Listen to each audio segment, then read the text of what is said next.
Hi, this is Tim of Watchbox, and thanks for logging on. I have a separate showcase video for this watch so you can learn all about its features and its specifications, but I want to focus on how to use this watch, how to handle it and care for it briefly, because this is the most complicated Tudor watch ever created. Though Tudor created the module and ETA created the 2892 base, that module is so complex that it will leave some confused about best practices when handling, setting, and living with the watch. So let's start with the basics. Let's say we want to set the watch. Well, the crown at 4 o'clock is your setting crown. It's what you use for setting the time of day as well as the date. Now, let's say we want to synchronize to a reference time. Wait for the seconds hand to arrive at the index of 12.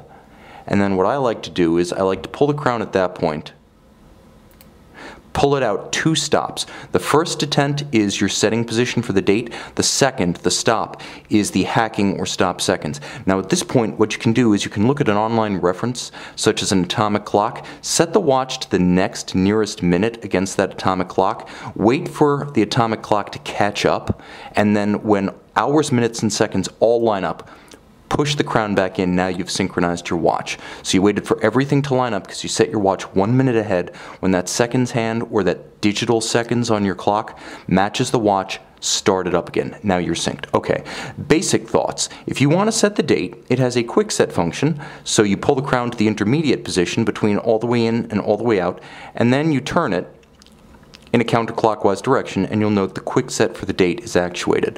What you want to keep in mind, and this is my rule of thumb for every mechanical watch with a calendar function, don't try to set it between 8 p.m. and 4 a.m., as this is a period during which many mechanical systems that have a date are trying to automatically jump the date. Now, the danger zone might be smaller than that, but give yourself a wide berth, 8 p.m. to 4 a.m., and you'll never have to worry.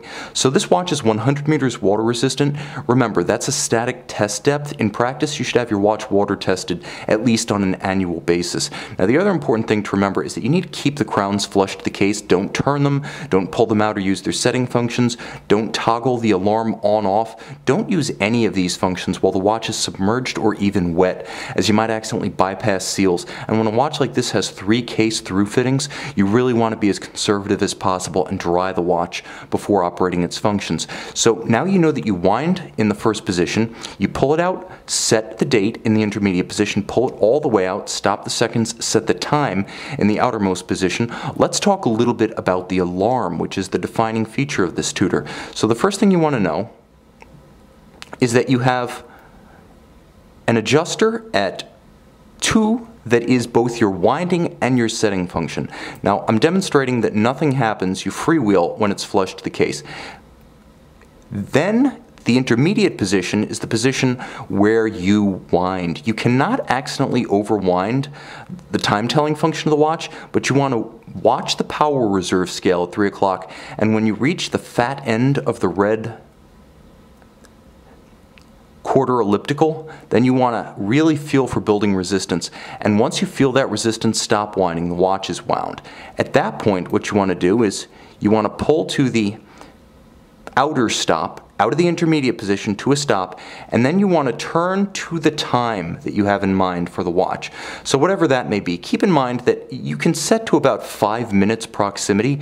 Don't worry about living your life to the very second or even the very minute. You can set it to about 5 minutes once you're practiced with it, but to keep things simple, 3:30, for example, is exactly halfway between 3 and 4. That's 3:30.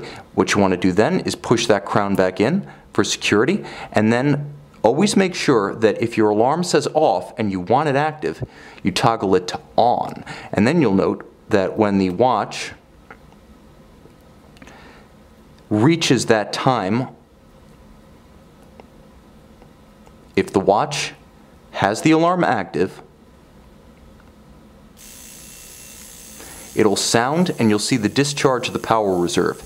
Keep in mind that you must manually wind the alarm power reserve. The automatic winding functions of the watch only apply to the functions that tell the time and drive the date. You must always manually recharge the power reserve system. And that is the Tudor Heritage Advisor, reference 79620T, 42 millimeters in stainless steel with titanium midcase.